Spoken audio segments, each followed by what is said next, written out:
Hello everyone, as you can see we're back in our usual setting, which means me and my editor, Maddie, are going to be reading the next 10 pages of The Year That Did Not Count.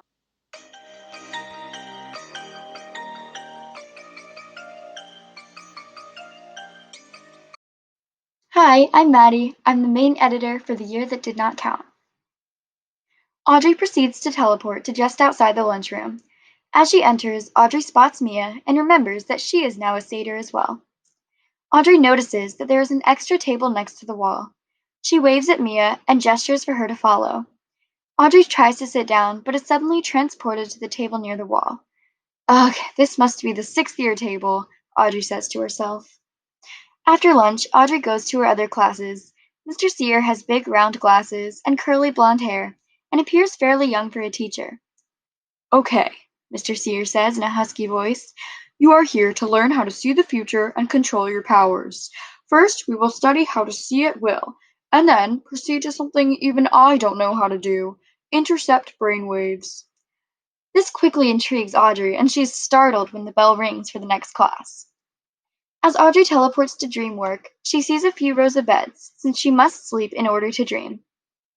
Audrey walks over to one of the beds, and as soon as she sits down, she falls asleep. Audrey appears in a park near a pond, and she notices a man sitting on a bench. Hi, Audrey, the stranger says. I'm Mr. Cloud. Audrey walks over and sits on the bench next to him. Nice to meet you. For the rest of the class, Mr. Cloud and Audrey talk about the dangers of dreams of the future. Mr. Dark, the law teacher, is tall with brown skin and defined muscles. Audrey shudders the moment she walks in. She's encountered many unpleasant teachers before, but she gets a feeling that this might be the worst one yet. Well, well, well, Mr. Dark says in an amused tone. Here's the master's daughter. Take a seat, Poindexter. Audrey quickly walks over to a steel chair with a gold cushion and sits down. Mr. Dark walks over to something that resembles a chalkboard but is made out of marble. Hello, Mr. Dark. A pleasure to meet you, Audrey lies. You will not address me as Mr. Dark, but as Professor Dark, he booms. Professor Dark, Audrey says quickly, correcting herself. Before you are allowed to see to the future at will, you must learn all the rules. Rule number 1 is not to tell anyone about your power unless they're in your immediate family, or there is a life-threatening situation. Do you understand? Yes, Professor Dark, Audrey says, looking up from her notes. Rule number 2, Professor Dark booms. You cannot use your power to cheat on tests. I will know if you do. And finally, rule number 3, you are not allowed to intentionally transfer your powers to anyone, Professor Dark finishes. What happens if you break one of the rules? Audrey asks nervously. If you wish to speak, Miss Poindexter, you must raise your hand. If you break a rule, you will have to explain yourself in front of the Myverlane, who are very powerful satyrs, and plead your case. If you are found guilty, you will be locked up in Eightfold Prison, where you will spend the rest of your days. Thankfully, the bell rings seconds after Professor Dark finishes. Audrey teleports out of the school, and when Mia sees her, she runs towards Audrey.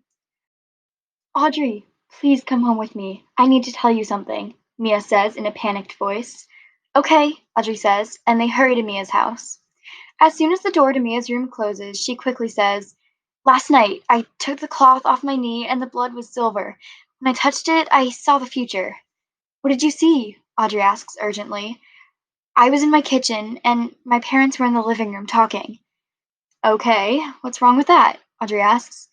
They said they had to stay loyal. Stay loyal to, Mia tries to say. They had to stay loyal to who? The Turners, Mia whispers. But Turners are satyrs that turned evil, Audrey exclaims. I know, Mia says.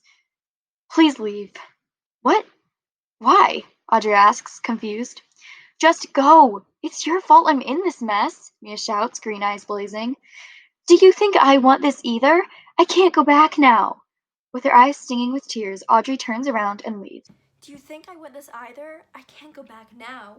With her eyes stinging with tears, Audrey turns around and leaves. Life goes on like this for months. Every day, Audrey and Mia go to Alamir and learn how to become a satyr. They ignore each other and pretend that they are not devastated to lose a best friend.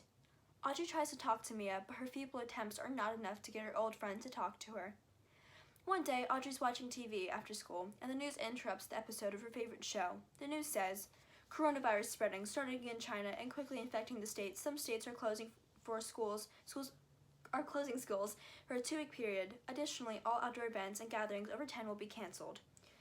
Audrey turns off the TV as fast as it was turned on and suddenly remembers her vision from long ago. Terrified, Audrey calls Mia, but the phone cuts out as soon as it starts ringing. Audrey runs as fast as her legs can carry her to Mia's house and bangs on the door. Mia's father answers, "Yes?" "Hi, I'm Audrey, Mia's friend. I'm a friend of Mia's from school. I tried to call her on the phone, but she didn't answer. I really need to talk to her." "The phone? What's that?" he asks. He shakes his head in confusion and responds, "Of course, she's in her room." Mia's father opens the door wide to allow Audrey to walk in. She wonders why Mia's father does not know what a phone is. He can't be that old. She walks past the kitchen where Mia's mother is cooking dinner. "Mia," Audrey calls. "It's Audrey." Mia opens the bedroom door. "What is it, Audrey?" "Have you seen the news?" Audrey says. "It's exactly what happened the first time I ever told the future."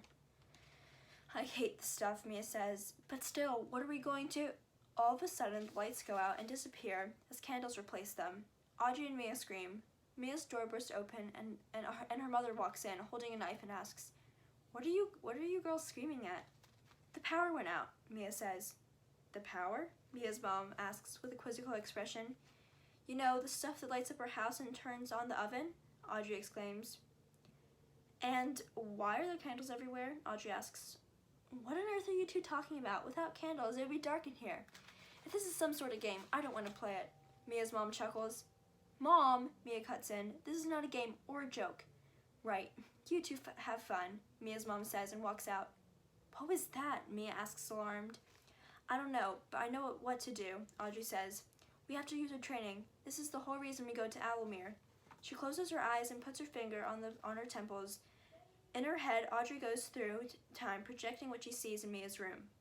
Audrey's outside. There are no cars driving and no lights on. And as she turns around, she sees that the once big and modern houses have turned into tiny wooden huts. The image fades and Audrey's back in Mia's room. She sees that the door to Mia's room is wide open, and Mia's mom and dad are standing in the front of the two girls, with smirks on their face. "Well, well, well, look who's back," Mia's mom says. "Run!" Mia shrieks as her dad lunges at them. Audrey grabs Mia's arm and they teleport right outside the house. "We have to go now," Audrey says. "Alamir is the safest place. There are no cars on the street, although it's nighttime. The darkness is expected. No lights, television, or any electricity can be seen. He can't know we know. He can't know that we haven't forgotten," Audrey says. "Definitely," Mia replies. With a nod, they teleport into Mrs. Swan's classroom. "It's like we're going back in time," Audrey says. "Everyone will forget everything," Mia whispers. Mia stares at Audrey glassy-eyed and then starts crying onto Audrey's shoulder. Max, Kate, and Miss Swan come in the door and freeze once they see Mia and Audrey. "What's wrong?" Kate asks. Audrey presses her finger to her temples and projects what happened in Mia's room. "Oh my word," Max says, his eyes showing concern. "We're going back in time," says Miss Swan. "Yes, we know," Audrey says. "We have to find my dad. He'll know what to do," Mia agrees, wiping her eyes. And on that note, everyone runs to Master Poindexter's office. As they enter, they see James covering a giant clock with a silver liquid that everyone in the room recognizes. That was the next 10 pages of The Year That Did Not Count. Stay tuned for the next 10, and then after that, it'll probably be the end of the book, but we have the second book coming up and also the third. I'll see you guys next time.